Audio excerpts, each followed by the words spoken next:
वो रिकॉर्ड भी असंतोष का ही रखते हैं, वो समाधान का रिकॉर्ड ही लेते। दुनिया ऐसी ही है, ये आपको तय करना है, ये मुझे तय करना है। नींद कब नहीं आती है? अंदर में कोई असंतोष का भाव रहेगा तो नींद नहीं आएगी, और संतोष का भाव मन में रह गया तो नींद आराम से आ जाती है। अतृप्ति के साथ करवटें बदलनी पड़ती है, और मन में तृप्ति का भाव आ गया तो समाधान हो जाता है। आप जितने आयामों से इस बात की तरफ देख सकते हैं, देखिए। जैन दर्शन की बायोलॉजी को लेकर के कुछ बातें जो चलती है बड़ी गजब की। एक जिक्र किया तो आपके साथ वापस कर रहा हूं कि देवलोक के जीव यदि वहां संतुष्ट नहीं हुए, देवलोक के जीव यदि देवलोक में रहते हुए संतुष्ट नहीं हुए, तो सीधे स्थावर में पहुंचते हैं, पृथ्वीकाय में पहुंचते हैं।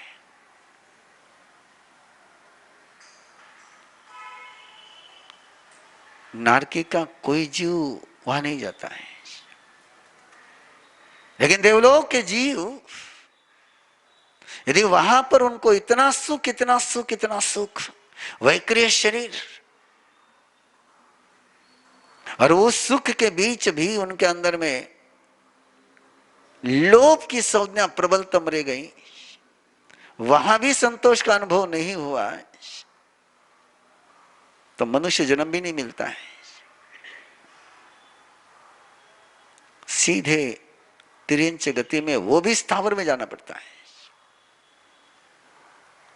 और यही परिणाम है, असंतोष का एक ही परिणाम है। इसलिए स्वदार संतोष, स्वपति संतोष, जिसके साथ एक बार बात करी उसके साथ संतोष के साथ। और ये व्रत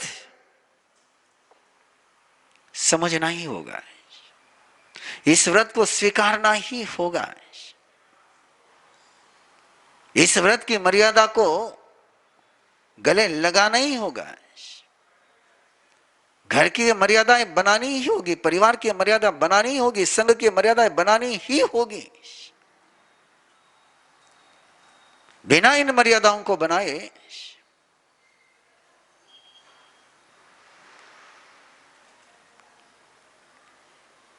मैंने केवल 2 साल कार्यक्रम किया था, उसके बाद वो कार्यक्रम मैंने बंद कर दिया है। एक कार्यक्रम शुरू किया था मैंने 2015 में, पुरुषन पर्व के अवसर पर लोगों को आत्म आलोचना की प्रेरणा देते हुए अपने जिंदगी भर के पापों की, गलतियों की कन्फेशन, आलोचना करने के लिए प्रेरणा देकर के उनको कहा था कि कन्फेशन हमें भेजो, तो तुम्हारे योग्य जो प्रायश्चित होगा वो तुमको प्रायश्चित देंगे, और कहीं तुम्हारा नाम का उल्लेख नहीं करेंगे। मैं आपको कहना चाहता हूं, 2 साल के बाद उस कार्यक्रम को चलाने की हिम्मत नहीं रही मेरे में। 2 साल के बाद उस कार्यक्रम को मैंने बंद कर दिया कि जो कन्फेशन के जो लेटर आते थे वो पढ़ने के बाद दिमाग घूम जाता था।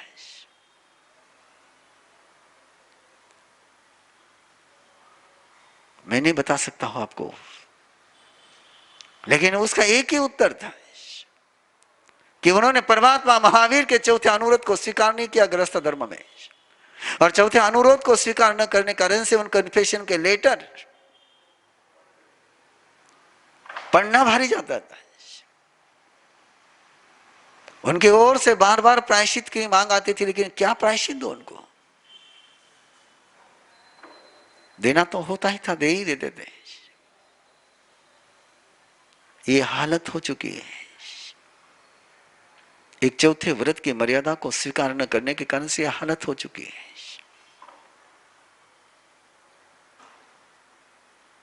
कितने प्रसंग उभर उभर करके आ रही इस असंतोष के कारण से। इसलिए आपसे आग्रह है कि मैंने चौथे अनुव्रत पर बहुत लंबी बात करी है, बहुत विस्तार से बात करी है।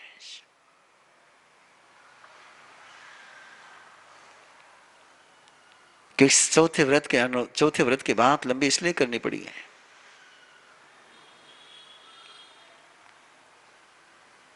कि ये बिना उदीर्णा का होता नहीं, बिना एक्साइटमेंट के, बिना उत्तेजना का होता नहीं है। और जिस परमात्मा के शासन में हम रह रहे हैं, उस परमात्मा ने हमारी मनस्थिति को देखते हुए, हमारी परिस्थिति को देखते हुए, हमारी अंदर की वृत्तियों को देखते हुए 22 तीर्थंकरों की व्यवस्था को अजितनाथ भगवान से लेकर तो भगवान पार्श्वनाथ तक चलाई व्यवस्था को चेंज किया कि भगवान पार्श्वनाथ के धर्म संघ तक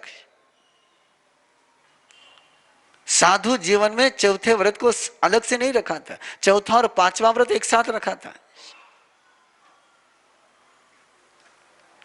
ये चौथे व्रत को स्वतंत्र रूप दिया भगवान महावीर ने। से वार्या इति सराय भक्तम वो हानवम दुख खयटयाये। सुधर्मा स्वामी ने भी शिखर पर जाते हुए ये बात कही। भगवान पार्श्वनाथ तक इस व्रत को कंबाइंड रखा गया था, लेकिन देखा जब उन्होंने कि आने वाला जो वक्र जड़ है, आने वाले समय में लोगों की जो मनस्थिति है वो टेढ़ी भी है और जड़ भी है। भगवान ऋषभदेव के समय में जो थे सरल थे लेकिन जड़ थे।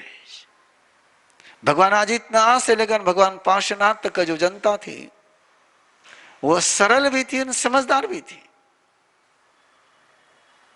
लेकिन भगवान महावीर को जिस युग पर काम करना था, जिस प्रजा को, जिस मानस को, जिस जनता को धर्म के साथ जोड़ना था, मोक्ष मार्ग पर ले जाना था, उनका जो रॉ मटेरियल था, उनके सामने जो रॉ मटेरियल था वो बहुत गजब निकृष्ट क्वालिटी का था कि जो ना समझ भी है और वक्र भी है। वक्र में समझते हो ना, जिनका स्वभाव सीधा नहीं है, सरल नहीं है, अंदर कुछ है, बाहर कुछ है, बोलने में कुछ है, सोचने में कुछ है, करने में कुछ है, संकल्प में कुछ है, और ना समझ भी साथ में। ना समझ के साथ वक्रता है। कोई ना समझ आदमी धूर्त हो जाए, कोई ना समझ आदमी शकुनी बन जाए, और ऐसे व्यक्ति को धर्म मार्ग पर लाना है और उनके लिए व्यवस्था बनानी थी।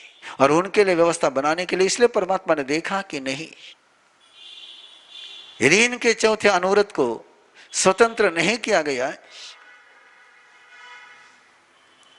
तो इनको धर्म पर रखना मुश्किल जाएगा,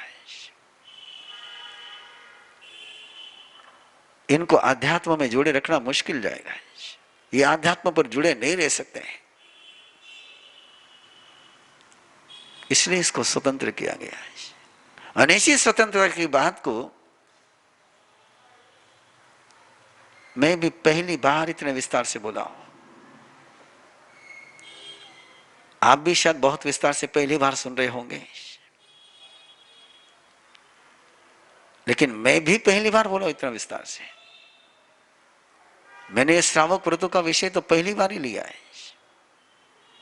हमेशा कभी लेता हूं तो कपल शिविर में लेता हूं, लेकिन उसको 1 घंटे में निपटा देता हूं।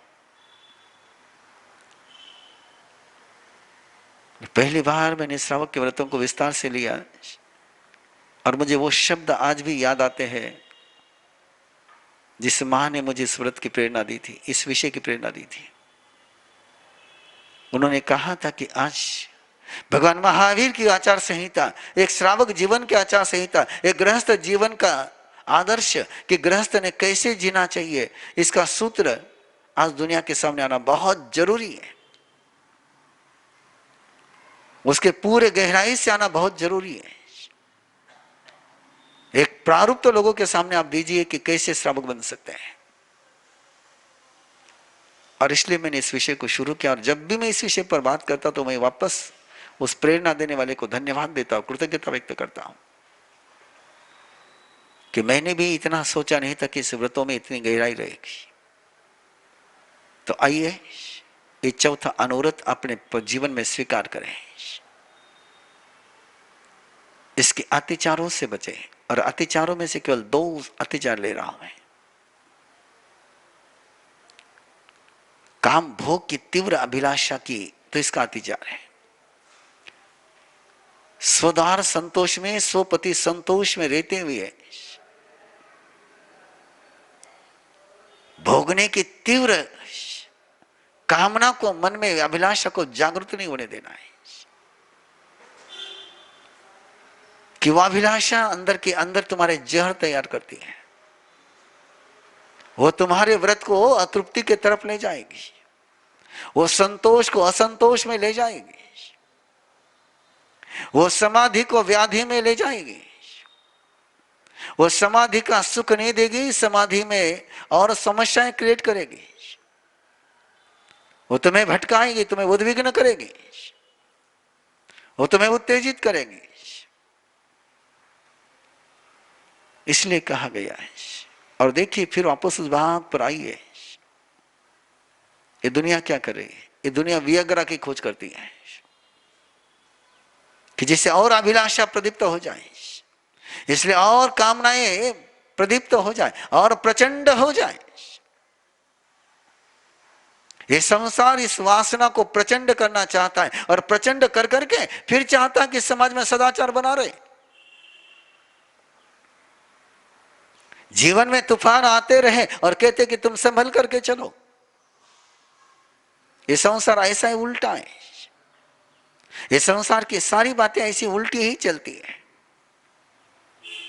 एक तरफ शिक्षा देते हैं कि नहीं संयम में रहो, सदाचार में रहो, और दूसरी सब खोज वो करते हैं कि जिसके कारण से वासनाएं प्रबलतम हो जाए। लेकिन परमात्मा कहते कि नहीं, इस आग को भड़काओ मत, इस आग को हवा मत दो, इस आग को तेल मत दो, इस आग को प्रोत्साहन मत दो। और दूसरा एक अत्याचार है कि अनंग क्रीड़ा की, नेचुरल, अनैसर्गिक, अप्राकृतिक। मैंने आपको कहा ना 2-3 दिन पहले कि आपके जो टीनेजर लोग हैं, टीनेजर की जो जनरेशन है, वो इन सवालों को हमसे पूछ रही है। एलजीबीटीक्यू कम्युनिटी को लेकर के वो सवाल आना, इसका मतलब क्या है? एलजीबीटी यानी अप्राकृतिक, अनैसर्गिक, अननेचुरल, नेचर के खिलाफ, निसर्ग के खिलाफ। और फिर देखिए, आपको भगवान महावीर को समझना कितना जरूरी है। भगवान महावीर की फिलॉसफी को दुनिया के सामने रखना कितना जरूरी है। पूरा media, print media, electronic media LGBT को प्राउडेबल बना रहा है। टाइम्स ऑफ इंडिया ने तो पूरी सीरीज चलाई, प्राउड। किस पर प्राउड? जिसको भगवान अत्याचार कहते हैं, जिसको भगवान महावीर अत्याचार कहते हैं, स्वयं पर किया हुआ अत्याचार कहते हैं, दूसरे पर किया हुआ अत्याचार कहते हैं, उसको गौरवान्वित कर रहे हैं। इसलिए एक कानून पता नहीं, लेकिन ध्यान में रखना, तुम कानून बना करके किसी बात को लीगली कर सकते हो, लेकिन लीगली करने के कारण से उसका पाप समाप्त नहीं होता है। वो पाप पाप ही रहेगा कानूनी मान्यता मिलने के बाद भी। अरे कानूनी अबॉर्शन होने से क्या पाप समाप्त हो जाएगा क्या? अबॉर्शन तो अबॉर्शन ही, पाप तो पाप ही है। लीगली होने के कारण से उसकी हिंसा समाप्त नहीं हो सकती है। उसकी जो घातकता, उसकी जो क्रूरता है, वो तुम कानूनी मान्यता देने के कारण से क्या उसका पाप समाप्त हो जाएगा? इसलिए सोचना होगा, गहराई से सोचना होगा, गंभीरता से सोचना होगा, ओपन माइंड से सोचना होगा, खुल करके सोचना होगा। इन समस्याओं से मुंह छिपा करके, नजरअंदाज कर करके काम नहीं चलने वाला है। समस्या है तो उसको देखना ही पड़ेगा, उसके आंख में आंख डाल करके देखना ही पड़ेगा, ये समस्या है। और सब तरफ माहौल देखते चले जाइए। धीरे धीरे इस अनंग क्रीड़ा को कानूनी मान्यता देने जा रहे हैं, इसको प्रतिष्ठित किया जा रहा है, इसको ग्लैमर दिया जा रहा है, और इसको ग्लैमर देकर के पूरी एक पीढ़ी को बर्बाद किया जा रहा है। और एक पीढ़ी जब बर्बाद हो जाएगी तब उसके परिणाम सामने आएंगे, तब संभलने का मौका भी नहीं रहेगा। और मैं खुल करके इसलिए बोल रहा हूं कि आपको ये जानकारी रहे कि आपके बच्चे, आपकी बच्चियां, आपके बेटे और आपकी बेटियां इसके विषय में इस तरीके से सोचने लगी है।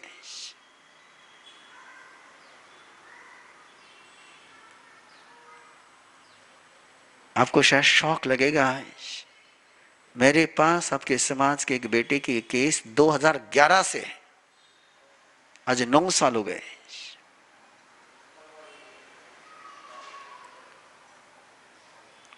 इसलिए ये विषय ऐसा परमात्मा ने जिसको अत्याचार कहा है,